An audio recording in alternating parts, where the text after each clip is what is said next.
Hello, everybody, and good afternoon. I think we'll make a start. People are beginning to log in, and I'm sure numbers they will keep on doing so. Welcome, everybody. So, could fellow speakers turn on their cameras, please?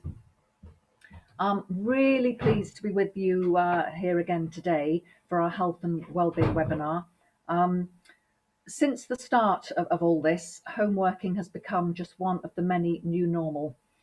According to Finder.com, 60% of the adult population worked from home at the height of lockdown, and they suggest that 25% of us plan to work from home in the future, permanently or occasionally. The Royal Society for Public Health ran a survey earlier this year and found that people who switched to working from home as a result of COVID had experience of health and wellbeing impacts, with the most common being feeling less connected to colleagues, that's 67%, taking less exercise, 46%, developing musculoskeletal, not easy to say, problems, 39%, and disturbed sleep, 37%. Well, I'm definitely one of the latter. As I say, it's interesting times. And the news today, this morning, is full of the fact the borough of Hounslow, we're having an increase in the new variant of COVID. And so people are being advised not to leave the borough and not to enter the borough. So please do watch the 6:30 BBC London News when I'm making a comment about that. Anyway, here we are today to try and talk this through, to try and make some sense of it all. So first up, we have Jacqueline McCouat, who is the Chief Executive of Anchor Counselling, to talk about mental health issues. Jacqueline, over to you. Thank you, Sally. Okay, so I'm just going to share my screen a moment. There we are. Okay, I'm assuming everyone can see that. I hope so. I'm sure, I'll get a signal if not. So, hello, everyone. My name is Jackie McCouat. I'm from Anchor Counselling. And just a little bit about Anchor Counselling, that we have been working in partnership with Hounslow CCG, which is the NHS, and IAPT, which is access to psychological therapies, and West London Trust, and also Twining Enterprise for over 6 years. We offer counselling, which is free and confidential, so it's via the NHS, and we're also members of the British Association of Counselling and Psychotherapy, which is BACP, which is a sort of regulatory organisation for counsellors and psychotherapists, so you have to be accredited with them to actually work with Anchor, and so everyone with us is qualified and experienced, and we're based in Hounslow as well. So there's a lot going on, as Sally mentioned. So just in the media, with talk about the variants, vaccinations, lots of opinions and views, and so much of it feels quite in your face as well. You can't switch on any channel without hearing something about what's, happening and how it's affecting people. And we're noticing different impacts with everyone, and changes, and it's things that are affecting people, like going back to the office if they've been working remotely, and not everyone has, so it's different stresses for those who haven't been working remotely. Things like commuting and having to start doing that again if somebody doesn't have parking where they work, and perceived risks associated with that. There's quite a lot around job insecurity that we're noticing, and again, what's in the media about the economy and everything. Lockdown has had quite an effect on some relationships as well, and that can be more strain at home, or just that people are feeling the tensions and anxieties, and maybe they can't share those, so it just has an impact on relationships. We're noticing more referrals linked to debt management as well, where people have either run up debts, they've been in furlough, or it's affected them in some way, or even, which is another point on here, about previous issues being triggered, which could be addiction. We're seeing like gambling addiction coming through, and just generally life at home. Sometimes there can be more people in the family at home, and that can lead to different stresses as well. So there's an awful lot that we're seeing already that seems to be linked to the pandemic. It's definitely increased, if you will. And we're wondering if, that's kind of, there's more beneath the surface yet to come, and we might just be seeing the beginning of it all. So I think for employers, and I've tried to be quite practical with this, I think one thing that you really can do is to talk about the topic of well-being. There's probably lots of things you can put into your workplace that supports well-being, different policy and things, but just talking about it and having regular conversations with teams or individuals just to check in on well-being and life generally. And sometimes that's a bit out of the comfort zone for people because work can be, it can be a great team, but it's also about getting work done. So sometimes it feels like dropping it a level to actually go a bit more personal and really just finding out if people are okay, and maybe not taking the first answer, because often people say, yeah, I'm okay, but you might need to probe a bit deeper, especially if you sense that something's going on. It's very important to let people know that they have your full support. Sometimes we find we have people referring for support and counselling, but their employer won't let them take time to actually do that. So the employer doesn't actually support them in doing it. And counselling is, it's via Zoom and phone, and we're pretty flexible as well to just work around the time that someone can make. And it takes an hour a week, so it's not a huge commitment of time. And so the more that employers can actually really demonstrate they're offering their full support, and they're flexible with their staff, it really, really helps for the individual as well to know actually it's not just a piece of paper or a statement. Actually, they really do feel valued and that they feel supported. Sometimes it helps to build trust and openness by sharing your own experiences. Again, thinking about that conversation and checking in on someone. Sometimes a bit of disclosure or sharing can really encourage someone to open up who might be reluctant to do that for various reasons. And you can also offer access to support, and I'll come on to that in a moment, the IAP link, where people can actually self-refer for counselling or other types of therapy. And it's a very quick process. There isn't a long waiting list. And it's really something that someone can just try and see if it works for them. And so as an employer as well, so behaviour changes to look out for, I think, to, really thinking about this conversation is really thinking, is something not usual or a bit out of the ordinary? I think that really helps. And also trusting your instincts, because we all know sometimes when something's not quite right, but we're not quite sure what's going on. But behavior changes might be around someone being a bit less engaged or a bit less visible or keeping to themselves. Or you might notice varying moods, or a low mood, there's definitely a difference in mood and behavior. Someone might seem a bit more critical or cynical or more impatient than normal. And you will notice this, especially if you're like customer facing and things like that. You'll notice it in interactions. And sometimes people it's like put on a face, but sometimes that breaks down in different situations. So really noticing that consistency of behavior. And also noticing changes in performance. That might be lateness or absence, or someone might seem a bit more disorganized or finding problems processing information, or a bit more scattered than normal. They might seem stressed. They might seem slower than normal. At the same time, they might seem quicker than normal. So you're really looking for behavior changes that don't seem in character with that individual or people within a team that you will have normally noticed. And then again, just to think about having that conversation, really inquiring if someone's okay and promoting that place of well-being and giving a sense of people caring for each other. And so next steps would be, for if you think that there's something happening, or even just generally to promote well-being, is really about starting that conversation and shining a light on well-being, really making it something open, maybe something around regular discussions, or you might have it on your meeting agenda. And that might feel a bit strange at first, because sometimes it's not always in everyone's comfort zone.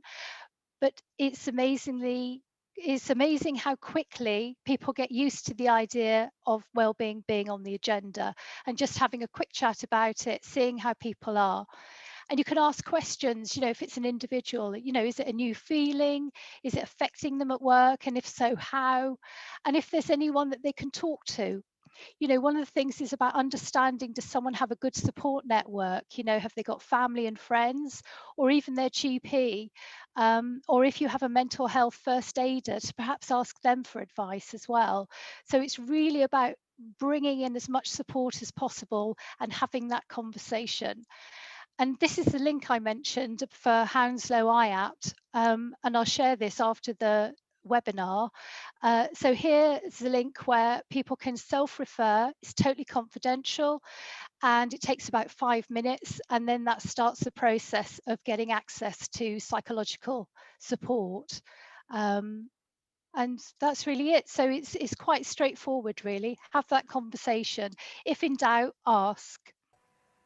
Thank Thank you you. very much indeed, Jackie. Thank you. Are you able to put that link in the chat box so people Oh, can sure. get it if they want, which would be great. And I just Okay. want to Yeah. say from a personal experience, I have used Anchor Counselling at the beginning of lockdown, and I self-referred, and I was amazed at how quick it was. I was speaking to a counsellor within probably about 10 days, which was brilliant. So as I say, a personal endorsement. And it really did. It helped me get things back sort of on track a little bit, which is great. Thank you. Right, next Thank you. up Sure. we have Julie Quinn from the Mulberry Centre. Julie, over to you. Thank you. I should just share my screen.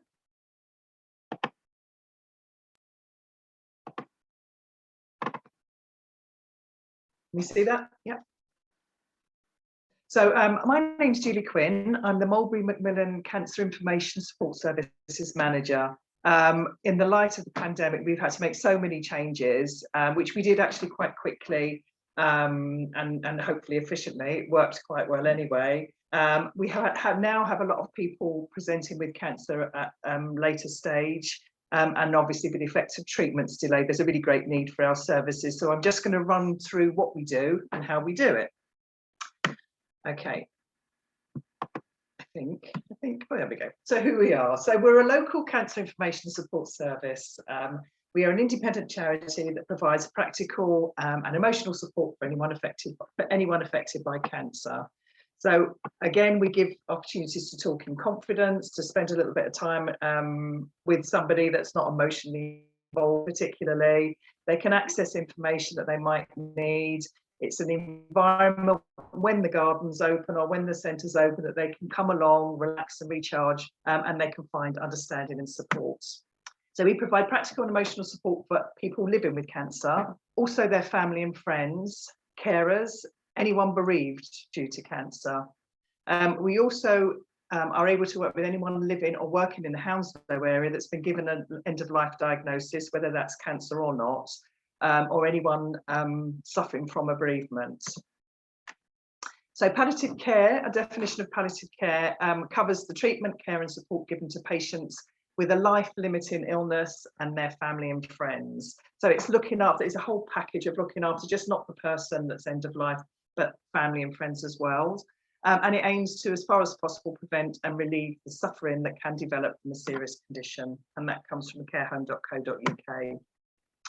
So all our services are free. There are no postcode boundaries at this point now, because we've got so much on remote services that is possible. And it doesn't matter what hospital you're being treated at. And one of the great things about our services is clients themselves can self-refer. So here's some images.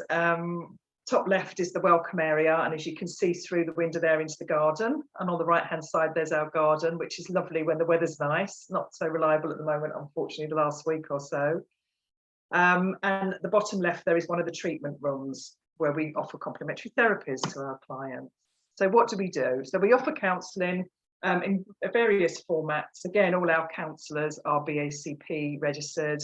We offer one-to-one counselling, both now face-to-face, because we're open 2 days a week, but also remotely. That worked quite well during lockdowns. We have support groups for clients, and we have a bereavement and end-of-life support that's run by counsellors as well. We also offer complementary therapies, and all our therapists are CNHC registered. And we offer aromatherapy, massage, reflexology, shiatsu, acupuncture and Reiki. And they're all contact therapies that we've just started to open up again now after the lockdown. But we also had to develop remote support for our clients when it was needed most, when we couldn't get out. And we did this, we based it on feedback from our clients.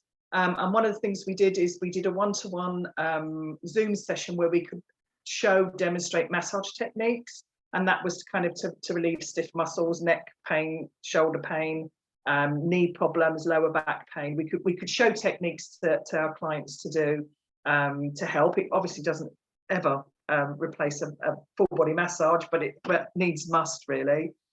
We offer emotional freedom technique, Reiki, 3 meditations a week online, one-to-one yoga sessions, because that was the safest way to do it rather than have a group yoga session.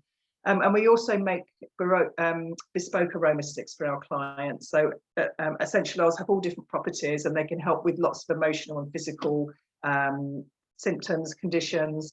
And we have a quick consultation and we can offer an aroma stick that can help with many different. So that can be for nausea, for lack of sleep, for acute anxiety, relaxation, panic attacks, anything like that. So they've actually been very successful. They've worked very well during lockdown as well. Again, personalised ongoing support. We have support groups.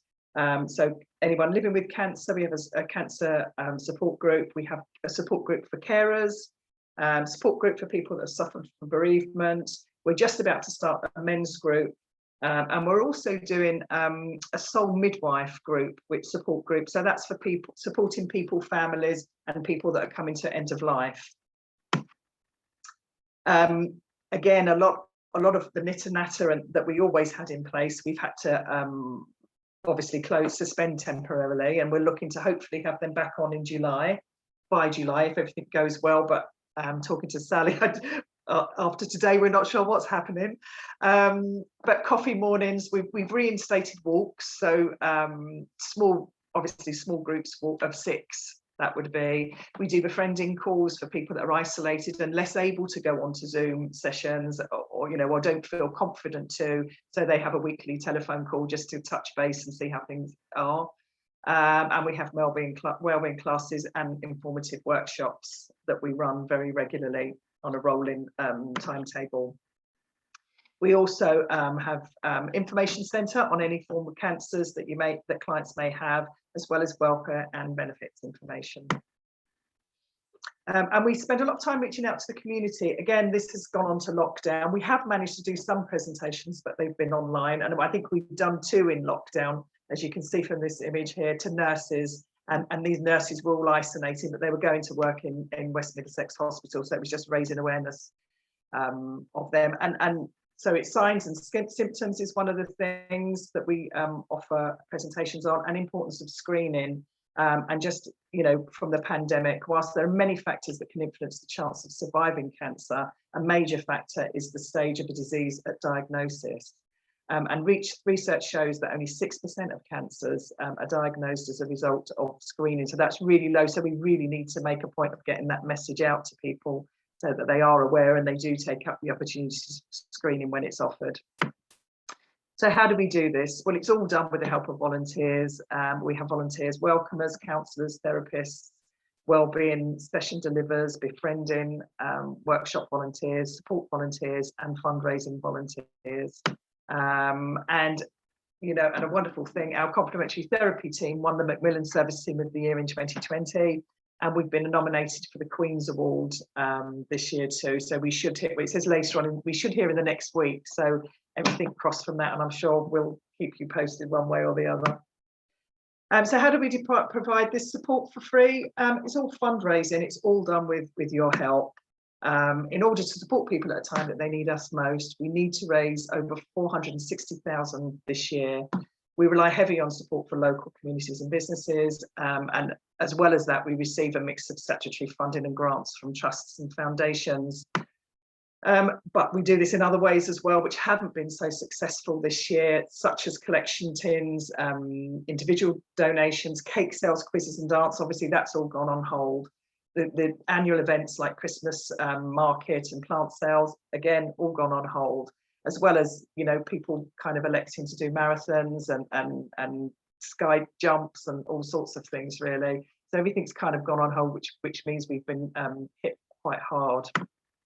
So here's some images of what we have done in the past, and what we hope to do again at some point very, very soon. So thank you for your time.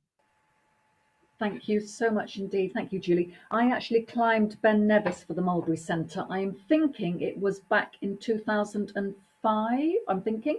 And then I had bowel cancer in 2010. So I supported the Mulberry, well, they supported me, which was great. So I speak from personal experience. And I've come out the other side, you'll all be pleased to know. Yes, and please do let us know about the Queen's Award, because obviously we would love to publicise that when you win it. Fingers crossed. Okay.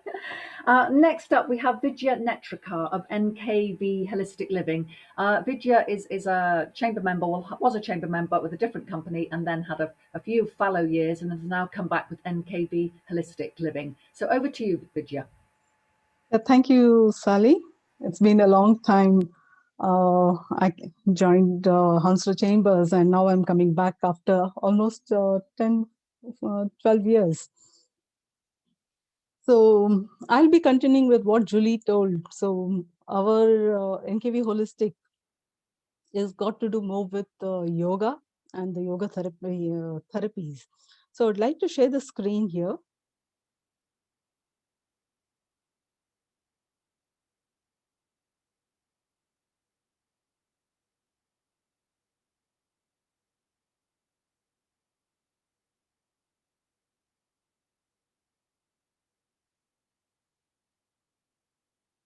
So I'll continue here. Our focus is more on the mind-body connection. So when we say mind-body connection, because we are dealing with the individuals, not with the group or anything. So when we say body, this body is actually... Sorry, Vidya, apologies. Are you able to make the screen big? At the moment, we can see your slides on the left. Are you able to make it full screen? Yeah. Brilliant. Okay. Thank you.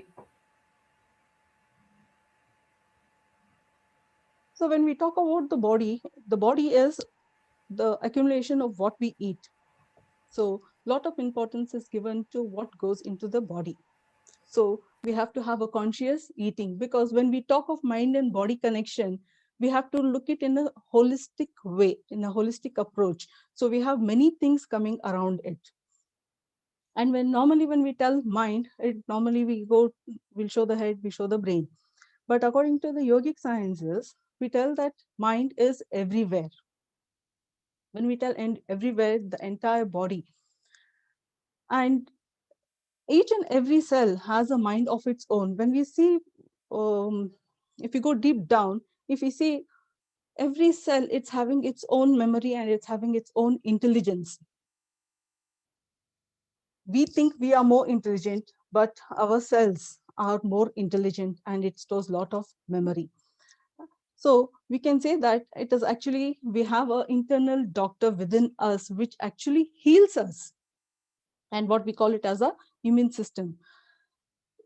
Normally in the West, they have a misconception. When they tell yoga, they normally relate yoga to the exercises or some stretches. But yoga is not just stretches. That is actually yogasana. It is the exercises with certain postures along with the breathing. Yoga, it can be defined as it is an art and science of healthy living.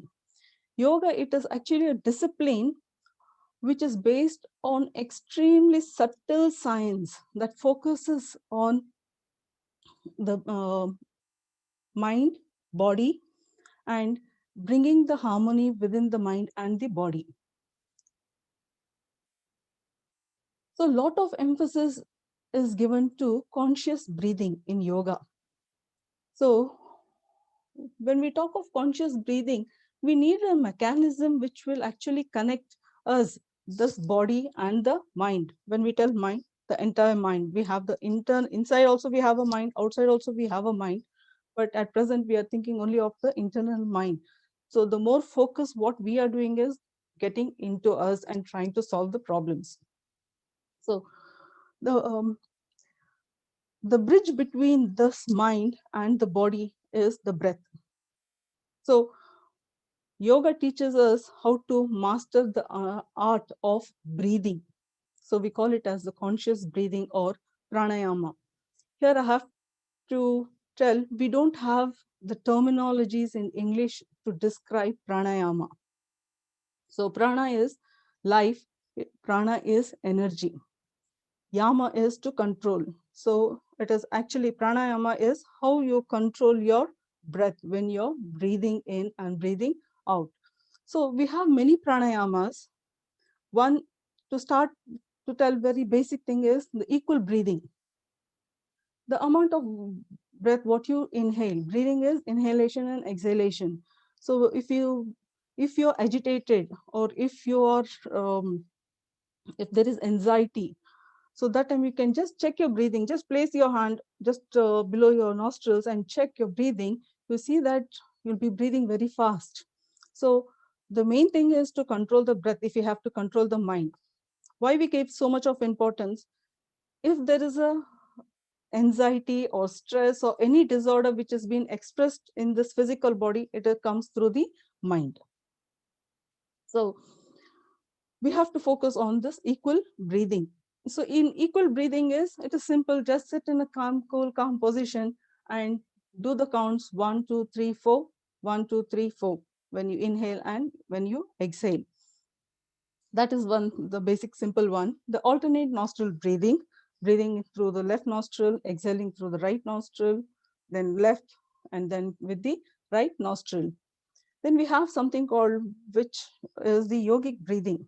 It is a complete breathing. It even includes the clavicular region, the thoracic region, and the abdomen region. It's a slow, steady, rhythmic breathing without any jerks.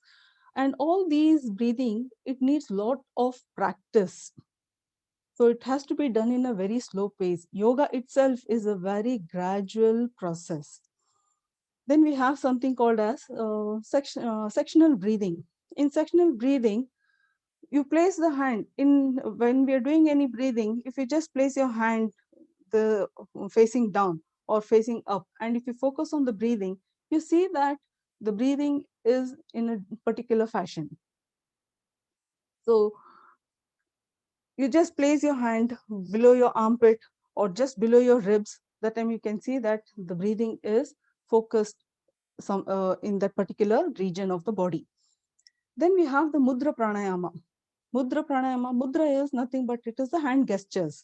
You do a particular gestures like chin mudra, we have the chinmaya mudra, we have certain mudras, and when you sit in those particular mudras and when you breathe and when you focus, so that time automatically the breathing goes to that particular region.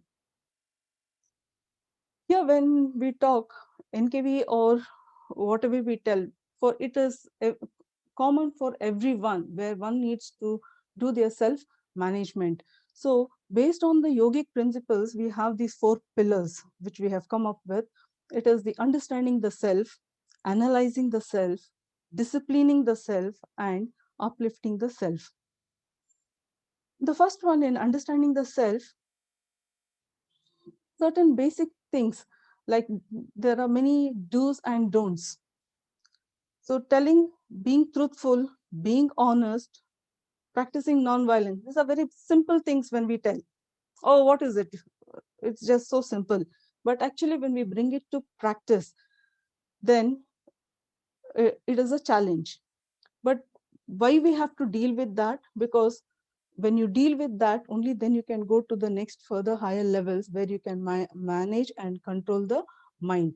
Because yoga is everything based on how you control and train the mind. So we try to understand ourselves, then what is happening. So everyone during this lockdown, everyone has gone through a certain degree or intensity of stress, the trauma, you name everything, the depressions. So we need to analyze that. So instead of, many a time we have many external sources helping us out to analyze, but here we tell you analyze it how, and we have certain procedures where you analyze. We will not be going to very deeply into it because it needs a lot of focus and dedication, and they should know how to handle the mind as well. So there we do this analysis of the self. Then coming to the third, which is the most important one, is the disciplining, how you discipline. So yoga always teaches us to discipline the self, to follow certain things, how you get up in the morning, then how you spend the first few minutes of your time in the day, then what you have to eat, how you have to eat, when you have to eat, where you have to eat, and then you need to discipline. And then to keep the body fit, what are the certain exercises you need to do, and then how you have to train your mind. And then coming to the uplifting the self.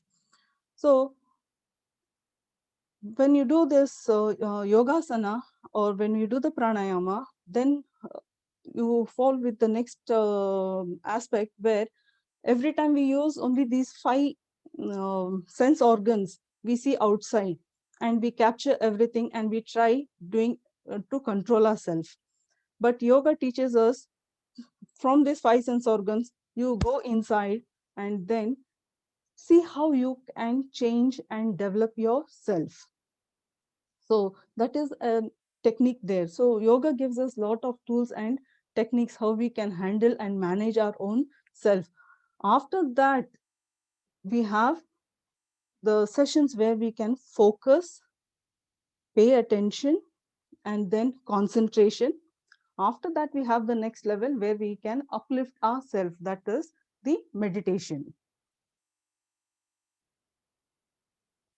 So in today's takeaway, what I could say is, because of all this, what we have been facing with this pandemic and the lockdown, I would like to just give some 5 simple, easy tips for a healthy mind, body, and to boost our immune system. First one is the conscious breathing. So first thing what one needs to do is, once in the morning, once they get up, half an hour, you need to keep it exclusively only for yourself. You should not even, I would rather say, don't use your mobile, or don't use the, or watch the news the first thing in the morning. Exclusively only for yourself.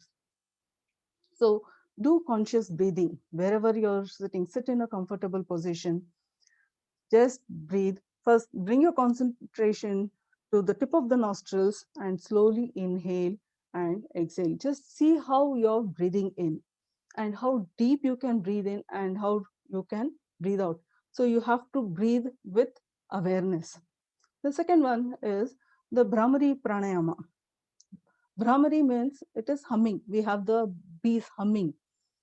So this is one easy tip if you have to get over anxiety or agitation, frustration. So best way is you inhale and then you do the humming sound.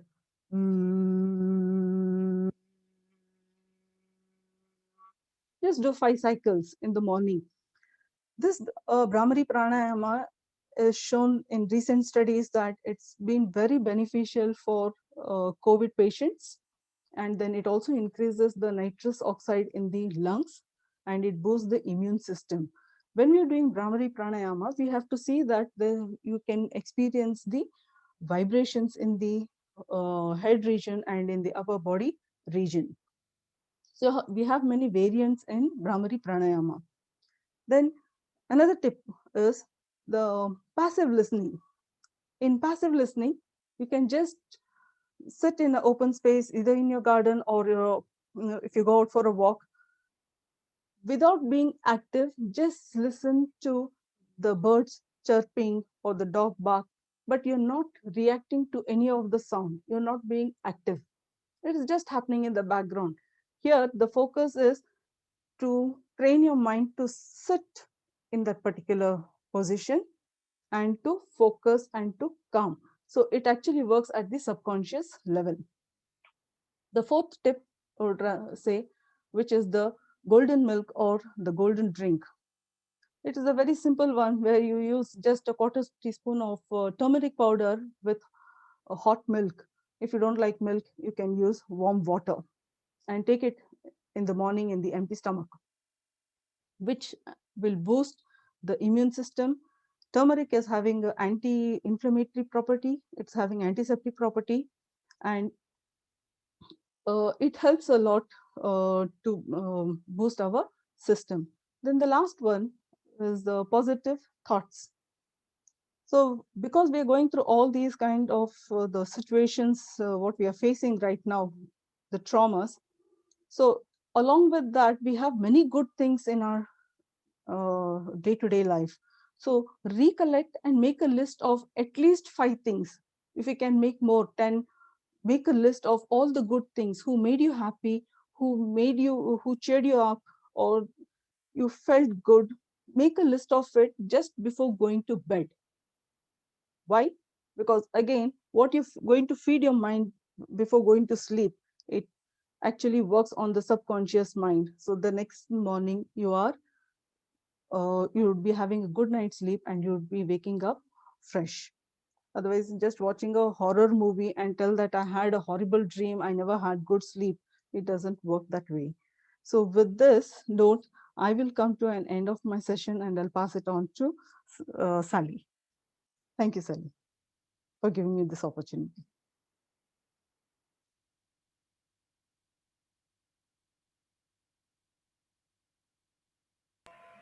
Sorry, I was muted. Thank you very much indeed for that. Thank you. I must admit, I'm horribly busy in June, but I have high hopes for July. So I think I should be contacting you in July to try and sort myself out. So thank you for that. We next come on to Ed. Ed, who's going to be talking, Ed Hussey, Director of People Solutions at Menzies, sort of the route back to work, really. So more, what an employer needs to think about and put in place. So over to you, Ed. Thanks very much, Sally, and thanks, Vidya. I was following your kind of breathing. I think everyone was probably naturally trying out some of those breathing tips that you had, and I feel calmer actually. So that was great. Thank you. That was absolutely fascinating. So Sally said I'm with Menzies People Solutions, and we provide HR services to companies. So my perspective on this is supporting our clients through the pandemic and the implications that had for their people. And now obviously in this kind of transition phase, coming out of lockdown, moving towards the new normal, and the implications that has for people in their businesses, be they coming back to the office or continuing to work at home, or as in most cases, a combination of the two. So there are policy issues to do with that, but there's also, as is mainly the topic for this afternoon, a lot of personal issues involved with that. And managers need to be very tuned in to the circumstances of individual staff and the way they might be feeling about what the future looks like for them. So that's very much our focus.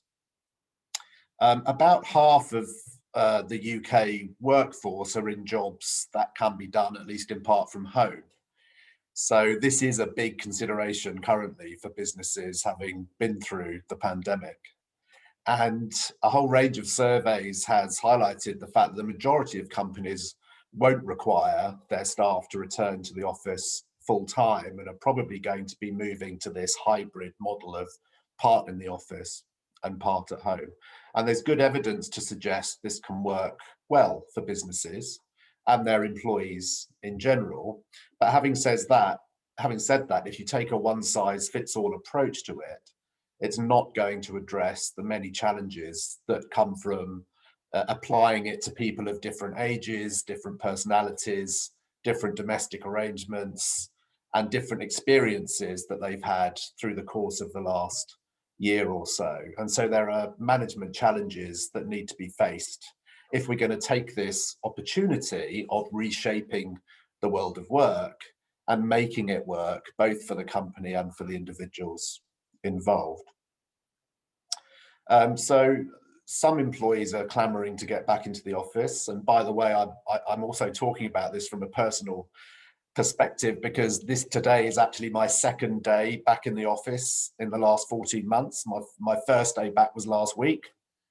And my second day back is today. So obviously I've had a personal experience of those transitions and the various, challenges and opportunities of this new way of working. So that's very much in the back of my mind as well. Some people are clamoring to get back to the office. In many cases, that's younger people who are missing their networks, and who need those opportunities to learn directly from others by being in an environment where they can absorb that kind of knowledge and learn from what's going on around them. And others are very happy to stay at home. They're maybe at a different stage in their career, and may even be nervous about coming back into a work environment for various reasons. So we're encouraging our clients to do a number of things. First of all, look at what's worked well with people working at home, and what definitely needs to take place back in the office.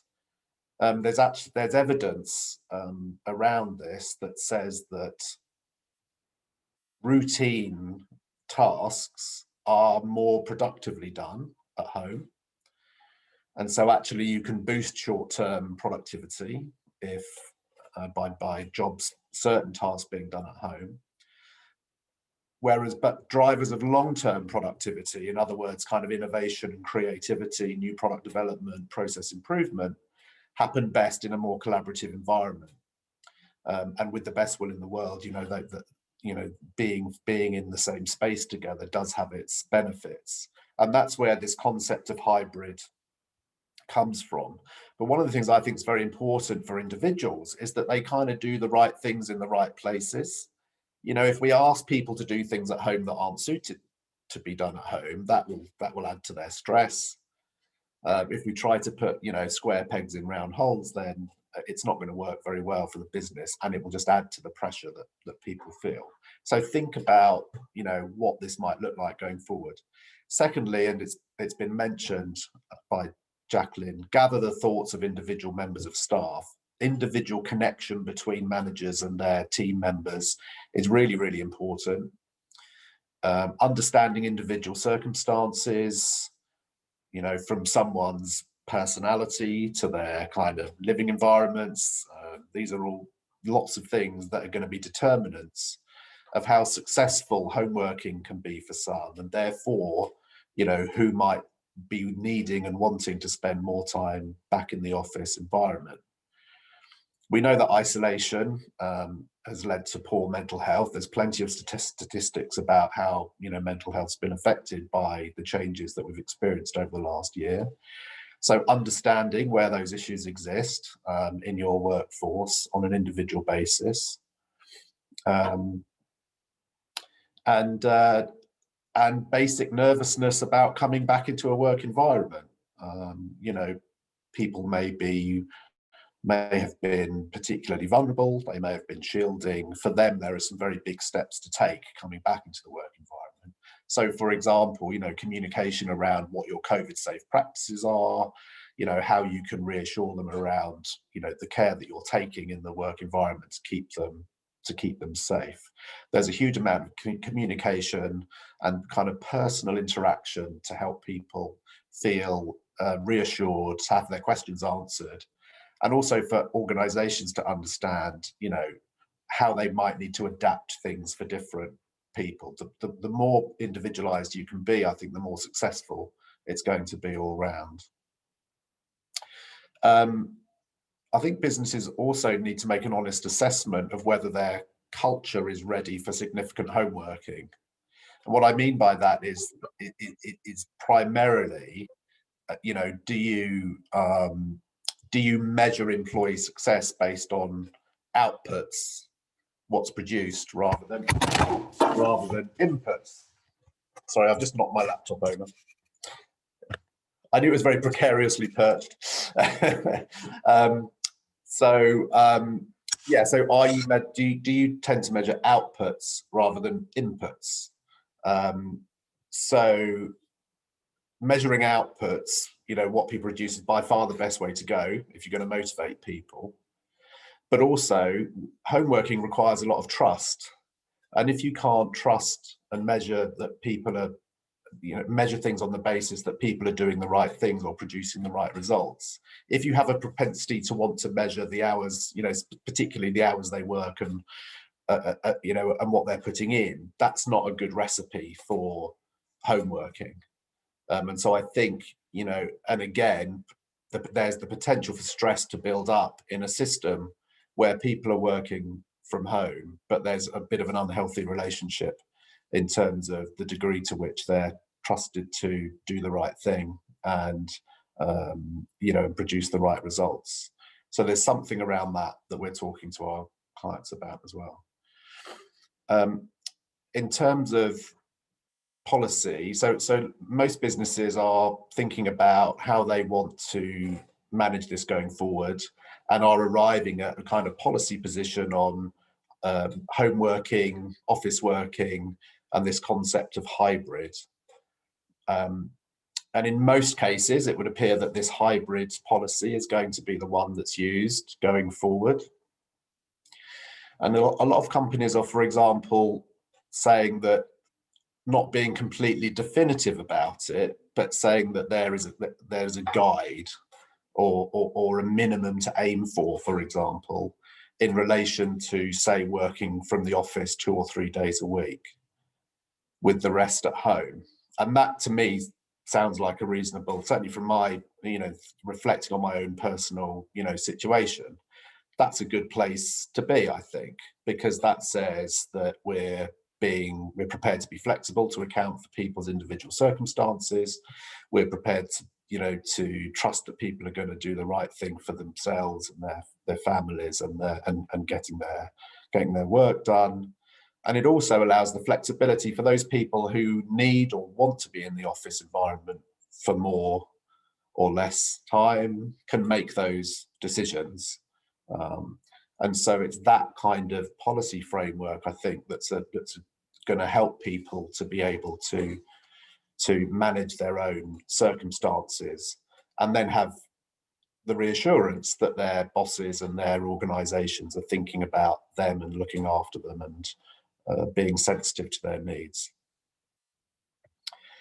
So it's important to start talking to employees about returning to the workplace, not just in terms of COVID safe guidelines, but also, longer term, the kind of patterns of work that are going to suit them and what their particular issues are, and to be able to signpost them to the types of facilities that, we've heard about in other talks today, and provide those support services, access to them, time for them, flexibility for people to be able to go and look after their own mental health or organise other aspects of their life that need to be organised around this new normal.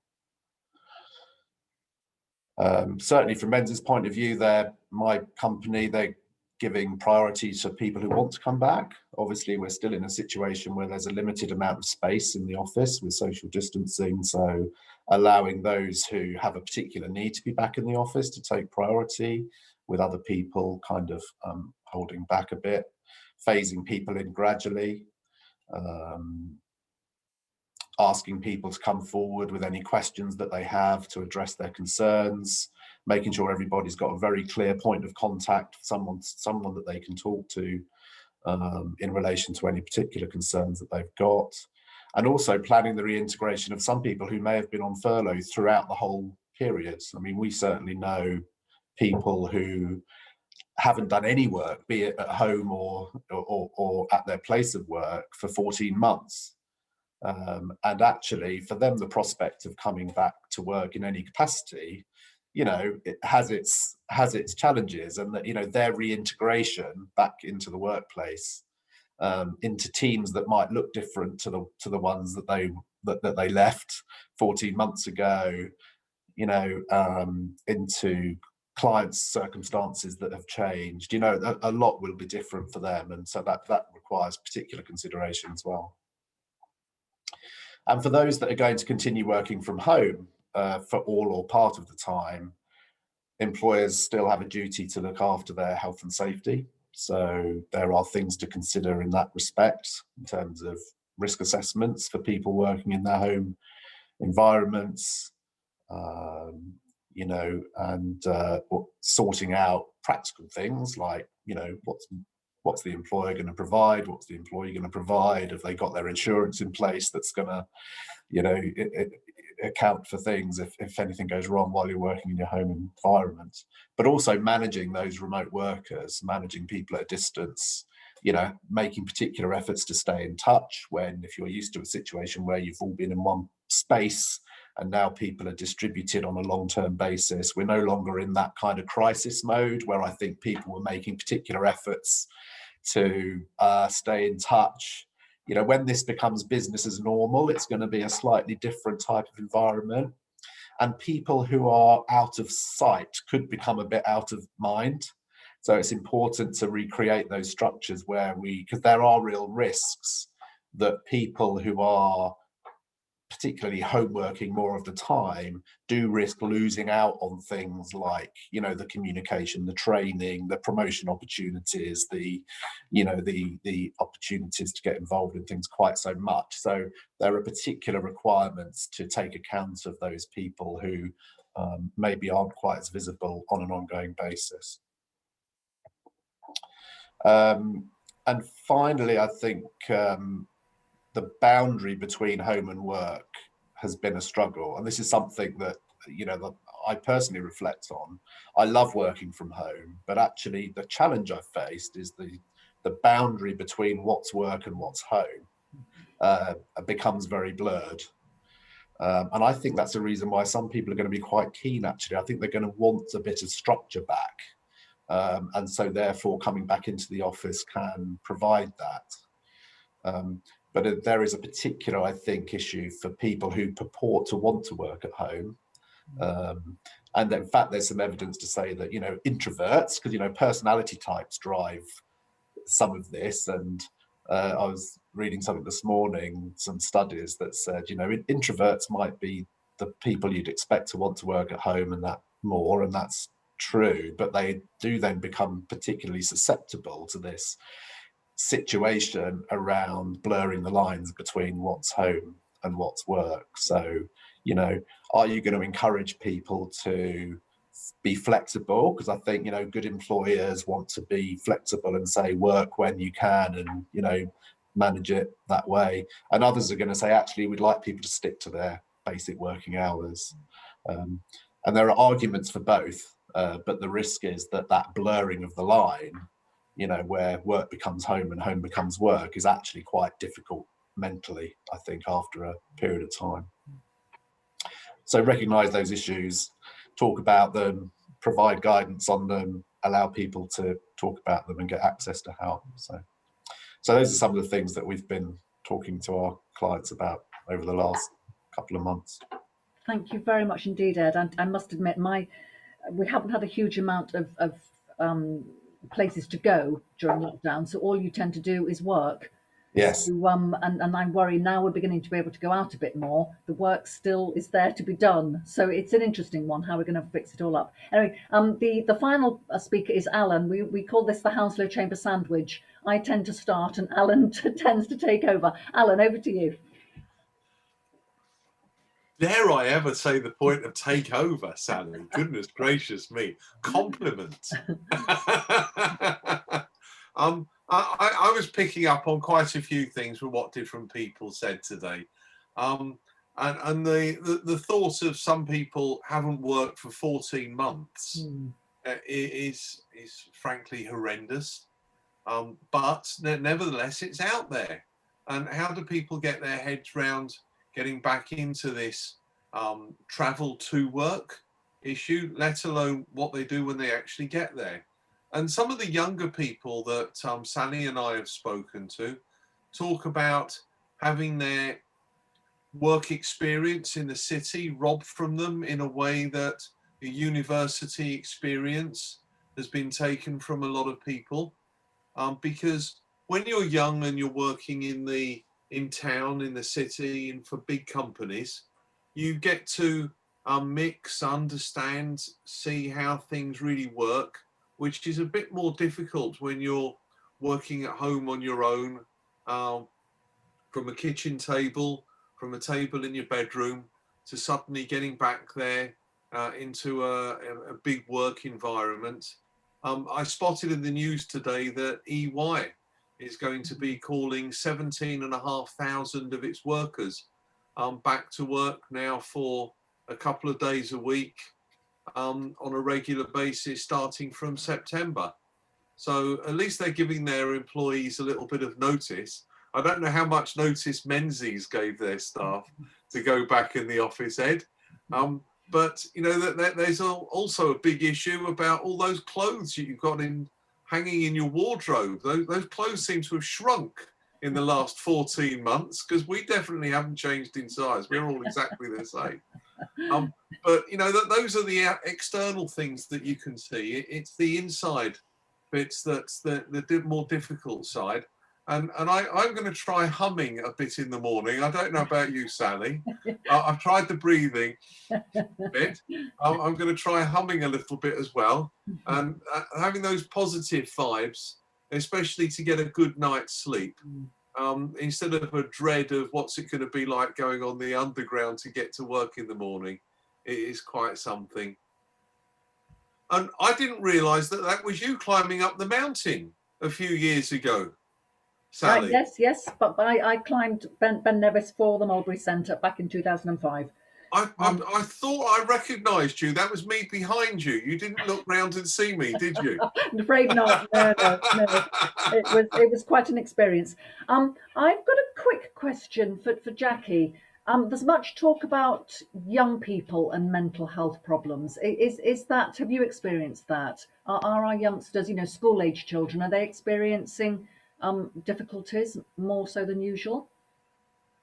Well, Anchor doesn't specifically work with like school-age children, but I've heard from colleagues that there seems to be an increase in referrals, if you like, from younger aged people who are experiencing, particularly around anxiety and I think around uncertainty. And I think to Alan's point there, just about it's kind of particularly with younger adults as well, about feeling robbed of different experiences and not knowing how those are going to come back or not and what impact that might have. So there's definitely a sense of, I think, more anxiety out there. I think some of it, to be fair, is sometimes fueled by the media as well, you know, so it's kind of it's out there, then sometimes people think there's something, whereas there are maybe more opportunities than they're aware of. But I have heard from colleagues that certainly some schools and colleges are experiencing more of an increase of referrals from younger people and children. Yes, this is what I had heard also, yeah. And also I'm just hoping that all this talk about Hounslow, people not being allowed to leave or enter, the guidance, that I think I'm hoping it is just a blip. Our vaccination programme is strong, and as I say, I hope we're all going to get back to sort of what we refer to as normal as soon as we possibly can.